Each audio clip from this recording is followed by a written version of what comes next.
Today we've got a 2002 Saturn SL200 or L200. It's a sedan 200. It has a bad window regulator. So we're going to show you the steps involved to remove this door panel, get the regulator out, put the new one in, reattach the door panel. This is definitely a do-it-yourself job. It's very easy. This is the left rear door panel. These Saturns are actually really nice. All the regulators are pretty much the same.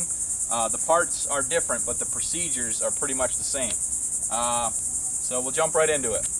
First thing we're going to do to remove this door panel is look for any attaching bolts or hardware. The first place we'll want to look up is the top of the door. Right here we have this little plastic triangle piece. That's basically just snapped in with some plastic clips. If you get your screwdriver behind it, it's a flathead, just work it behind it. It doesn't take much to pop this out. You want to be careful prying on the paint.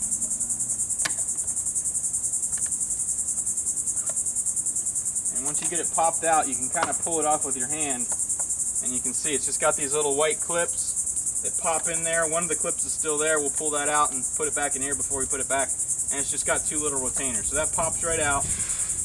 Now we'll be able to lift this door panel off once we get the rest off. Look around here. We got a little hidden screw here. Anytime you see something like that, there's usually a bolt or screw behind it. So get a little tiny flathead or some little tool to pop that out. That just pops out like so. It does have a notch on it, so when you go to put this back on, you'll want to pay attention to where that notch is. That'll loosen up, and then you can look at the handle and see if anything else is holding it on. Usually if you wiggle it just a little bit, you can see how it's attached.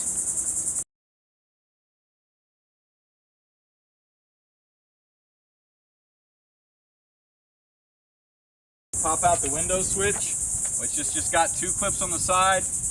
I put my little flathead in there and pried it out, popped it out, just to get it out of the way. And there's another screw right there holding it in. This window switch, we're going to want to unplug it or put it off to the side, basically so that we can get this door panel off. I'll show you that.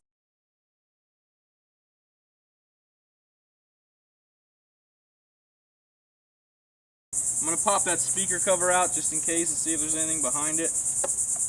Most of this stuff is plastic, and there's another screw right behind it.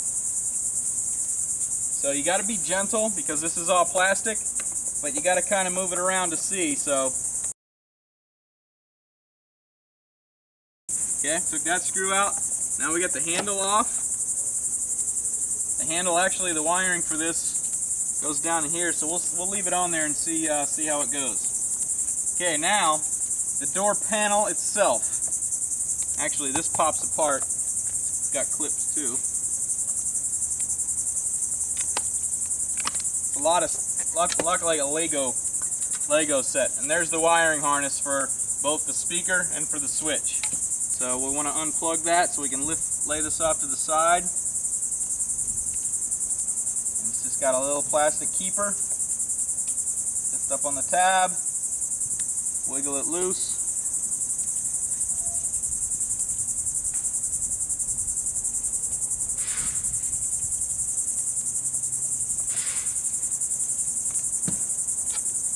That comes off.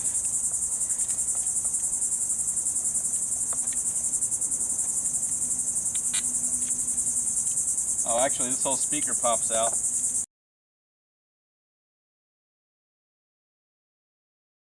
Look closely at it, usually you can see how it pops off. Now I get the door handle off, we'll lay that to the side. Okay, now the door panel. This door panel is basically held on by a bunch of plastic clips. Plastic clips are very similar to the clip to these clips here. So you want to get either an upholstery tool or a big flathead. Since most people don't have an upholstery tool, we'll just take a flathead screwdriver. Start from the bottom. Pry up slightly and look up where the clips are, and you can usually just pull them right out.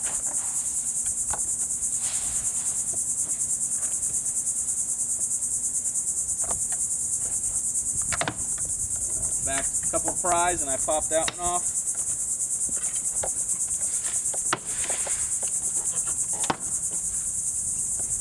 Then you can start wiggling the door panel up.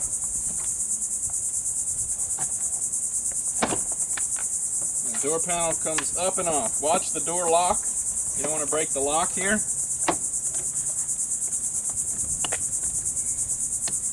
Actually, this little trim is in the way. If I just pry this out of the way.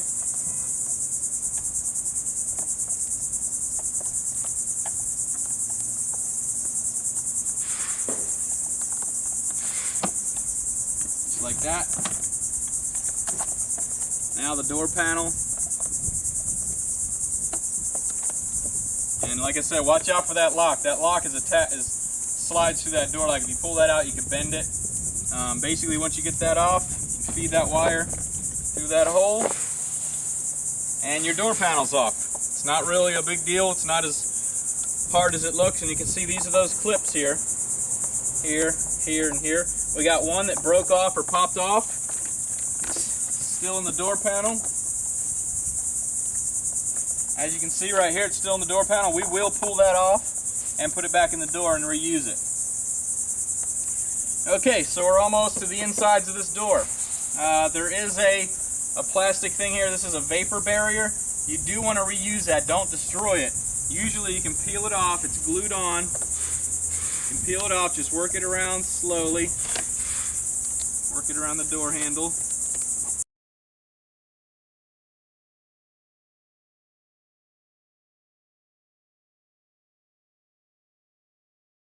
Most of the time there's a big access hole at the bottom of the door. That is typically there so that you can access components inside the door. Once we get this out of there, we're going to most likely pull this regulator. We'll collapse it and pull it out from this big hole here. So now we get the vapor barrier off. We can look at the regulator and see what's holding it in. We've got some bolts here. Got some bolts here. One thing I'd recommend is take your new regulator out at this point and look at it and see if you can tell all the bolts holding it in. It looks like it's just 6. 2 here, 2 here, and 2 here. Then we also have to separate it from the window glass. Also, you can see there's a piece of the cable hanging here. So we obviously knew ahead of time it was broken, but right there's proof there. The cable just snapped off, which all these cable type regulators, that tends to happen. The cable gets wound up or the cable either breaks or gets wrapped up in the motor. You can usually press the button, hear the motor trying to work. If you hear it grinding up and popping, that's the regulator just popping apart. Okay, so we'll look at our new regulator and compare it to the old one.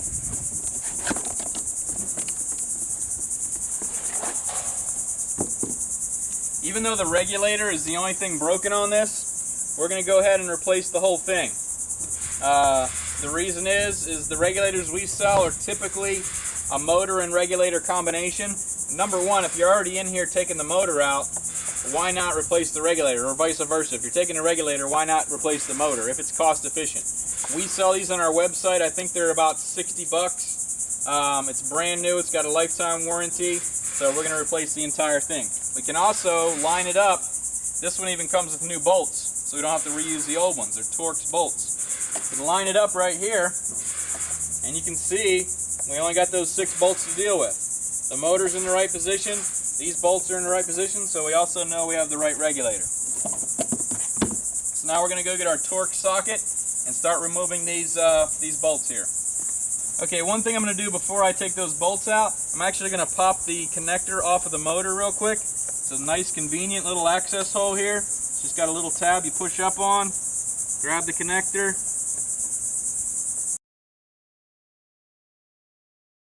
and it pops right out. Just that's the little tab you got to push on.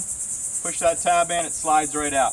The reason I did that first is I want to make sure the plug for this is the same, which it is. I could actually plug it in if I wanted to.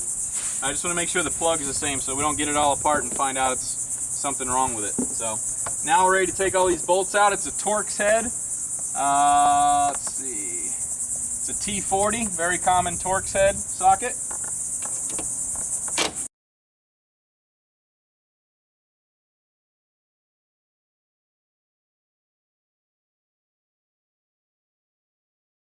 Got the regulator loose. Now we're going to work it around. Pay attention to wires so you don't clip any wires out.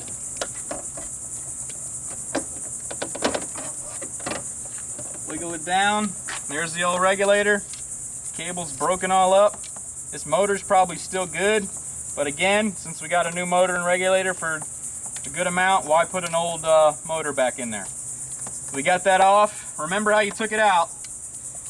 The one thing you can do is lay the old one next to the new one. I suggest doing that with any old part. Anything you do, make sure it's exactly the same or very similar. A lot of new parts nowadays are somewhat redesigned. They might be changed a little bit. But you want to look at the mounting holes, make sure they're the same, make sure the plug's the same, which we already did. You know, make sure you don't go try forcing something that's not supposed to be in there.